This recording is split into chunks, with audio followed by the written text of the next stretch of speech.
Let's take a look at some of the fascinating things that are here in the desert. Found objects. What the heck is this? It's a can.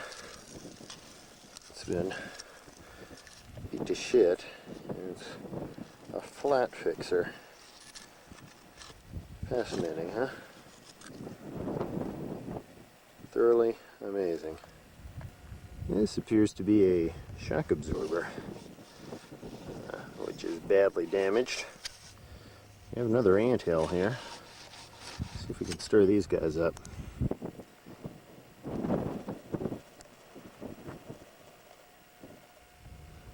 Now, it appears ants don't like to play in the desert.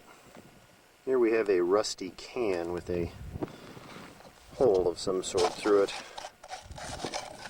It does appear that that was a clean shot on this tin can. Nothing survives the violence of the desert. John here has found another object. A thermos. A thermos, which also appears to have received a few gunshot wounds. Yeah, so much for that. What's that? Well, I'm somewhat nervous to say, but it looks to me like a jock strap or some other form of underwear. Sorry, but I'm not going to touch this one. Here's a can that has been out here so long. Ah, wait, maybe we do see some markings on here. What is this? Ah, this is a find. You're seeing the 2 and the 1 of a Brew 102 can. You see, some desert archaeologists might not be able to determine the origins, but we know this to be a fact. It too, just for reference sake, has a bullet hole through it. But the can which John has just brought me is totally unrecognizable. How long has it been out here? Hard to say. We do know that it was prior to the advent of the pull tab, as evidenced by a single sharp triangular hole here. This was not made by a shotgun. That perhaps happened later. Not entirely sure what this is. I saw this a little earlier. It's some sort of a pipe. Whether it's automotive or not, I can't really say for sure. It too has been out in the desert for a while.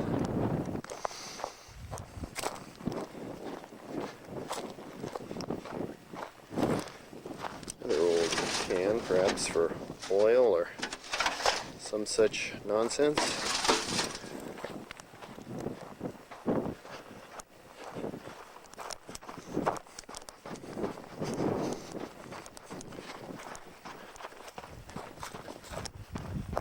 Can't find that surface rupture. No surface ruptures? No. I'm looking for a surface rupture. Can't find one. I'm trying to make one here though. Well, that's a plus.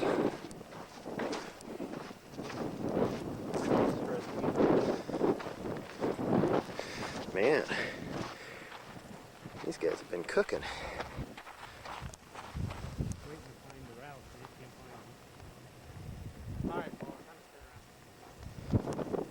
Time to turn around?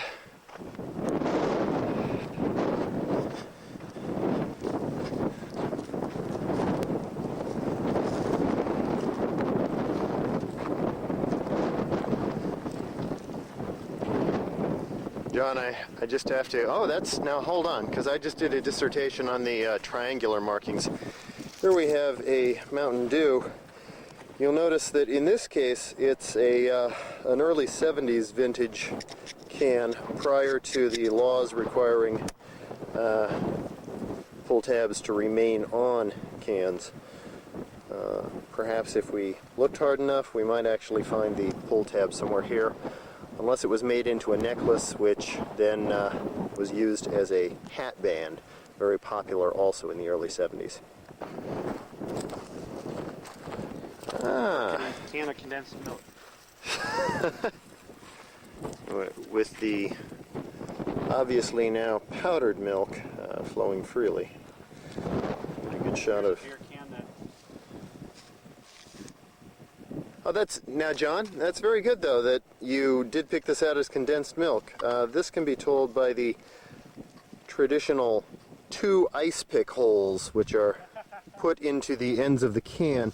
It's very similar to the way that my mother and father drank their condensed milk, or used it actually in their coffee. Ice pick holes. Lots you can learn here. Fresca. Sugar-free Fresca. With saccharin. With saccharin. Ah. However, John, you failed to note no cyclamates. You remember the cyclamate scare also sometime in the 70s here? Sugar-free Fresca. New no cyclamates. Only 2 calories per 8-ounce serving. A non-aluminum can, also with the vintage early 70s fully removable pull top. Well, we were trailing a lizard there. Couldn't quite catch it. Looks like we got a Coca-Cola can here. Here's another can of condensed milk. Yeah? Or unexploded ordnance. Very good. And a Coke can. Looks like, but it says cherry juice, so this must be cherry Coke or something. I don't know. I don't think there was a cherry Coke in cans. And again, we've got triangular openings here. Although you'll notice a different technique on this particular one, where there's one large opening and a much smaller opening. Cherry juice and other blah blah blah. I'm not entirely sure this is a Coke can, but at this point it's too hard to tell. Ah, Water. that one you can read. A tin can with a 70s aluminum pull top. It is the water. Now, we must point out that this particular container is of extremely recent vintage. However, one of the beauties of styrofoam is that it's virtually indestructible. This will probably remain out here in the desert for many years to come. And unlike our friends the cans, will show limited sign of decay. And once more, John decides to... Why don't you tell me that one more time? Where is it exactly we're located, Mission Master? We are physically inside the border of the U.S. Marine Corps Air Ground Combat Training Center, so we could be under assault at any time. That's good to know. That's why I wasn't so sure we did find unexploded ordnance on the ground out there. Unexploded ordnance or condensed milk cans, That's you be right. the judge. Mission Man is trying to chart the most interesting route back to our place. We have to be back at 1 o'clock, and now it is 10:20. Every minute must be specifically spent. We can't just lollygag. Which, of course, is why we spent the last 45 minutes staring at the map.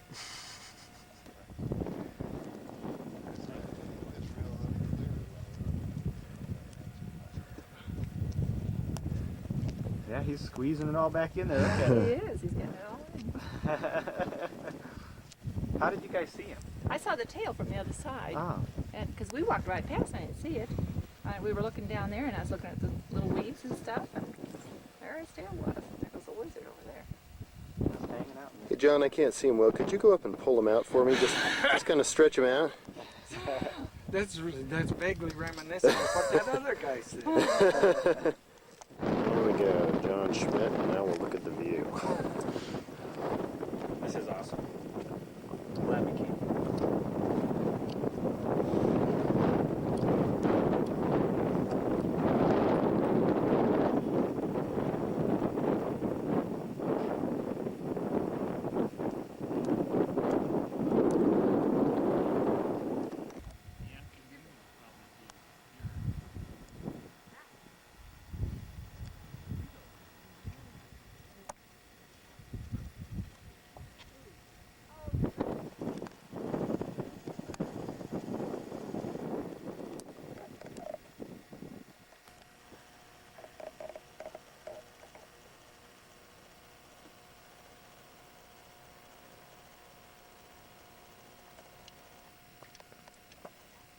John Schmidt, King of the Hill.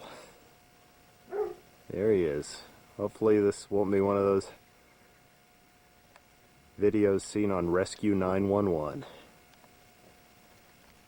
Yes, we're here at Bell Campground.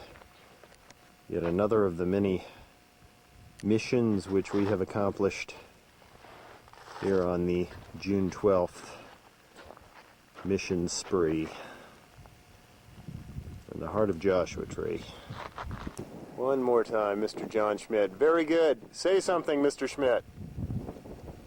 I like climbing rocks. Good man.